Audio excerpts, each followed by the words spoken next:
Hello, hello. Welcome back to Let's Talk Ray Bradbury, the show here on Let's Talk Entertainment, where beginning in 2018, I've been on this long journey of trying to locate, read, and review each of the roughly 600 short stories written by the late, great Ray Bradbury.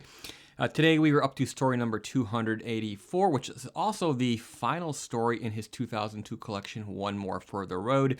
So we're going to wrap up this book and put it back on the shelf with the story, The Cricket on the Hearth.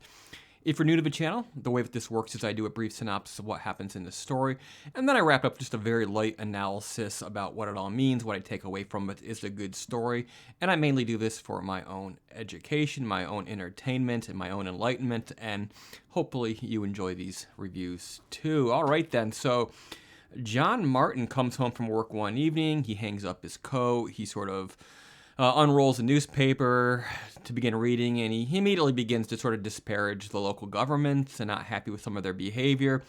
And that's when his wife hushes him up and informs him that she found out today that their house was being bugged by the government.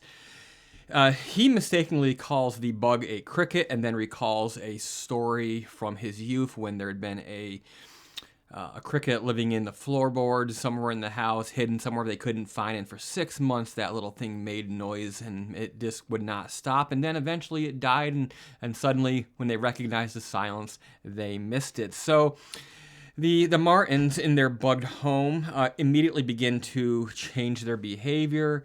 They think momentarily about leaving, but they think that may make them look guilty and that they would be followed, as if they'd done anything wrong. They certainly haven't.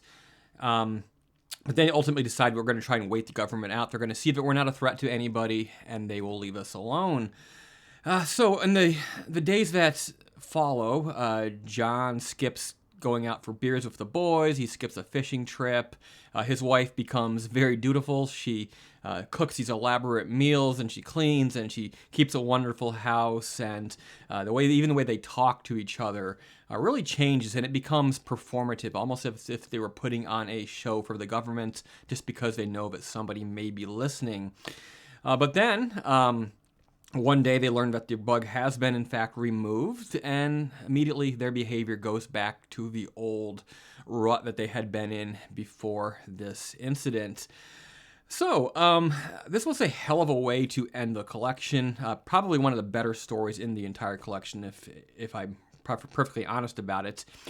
Bradbury wrote about government overreach countless times throughout his career. And it's interesting to see that even here at the end of his career, he was still doing the same thing.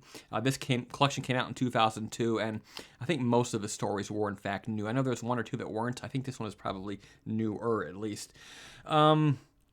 But the idea of being watched, being listened to, government overreach, are issues that sort of never go out of style, unfortunately. And because of the current political climate in the U.S., I'm actually thinking about it a little bit more than I would normally like to think about it. And certainly more than I thought about it at any other point in my 43 years on the planet so far. But the most interesting thing about it is how, when they believe they're being watched, they immediately change their behavior. I think some people do this, or most people do this in slight ways anytime they go out in public. Otherwise, everybody would sort of be pissing everybody off at all points. And some people, in fact, don't change their behavior when they go out, and that is a problem. But they're even changing the way that they behave in their own house. And that sort of feeling and sort of need to do that can be very tiring for anybody who is, always felt that they don't quite fit in. And it's like, for me in particular, I would say, when I go out, which I don't do much, I always felt that in public situations, I was often sort of forced to act a little bit. And there was situations where it wasn't the case. I was always able to be pretty much myself when I was part of the running community. I think that's a very open community.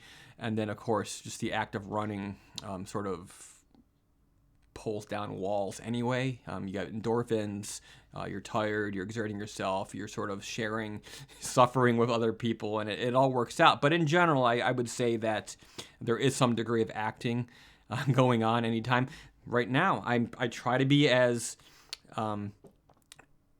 myself and as true showing you my true self as much as I can, but of course, when a camera comes on, there is a little bit of performance as well. It's almost inevitable, I think. Some people manage to seem completely natural and organic on camera, and I don't necessarily know if that's the case. They might be better actors than the rest of us, but yeah, I guess the bottom line is that if you have to act in order to be perceived as better people, you're not free and it's not real, and it goes away. The veneer of civilization, goes away just as quickly as the authority goes away in some cases, I guess. So there you have it, the Cricket on the Hearth, that little nasty bug listening in on the Martin family and affecting the way that they behave and the way they treat each other. And of course, the moment they know they're not being listened to, they go back to their old ways. So take what you will from that lesson. That is it for a while. I'm gonna put the show back on hiatus, back on the back burner, take a little bit of break, do some other things, have to give some attention to other parts of this channel, maybe develop some new shows. But then ultimately I'll need to do some work, do some research, locate some more Bradbury stories. There's plenty of stories that I know about, but it's been an effort to sort of find the volumes that have the most stories in them that I haven't read, get the most bang for my buck.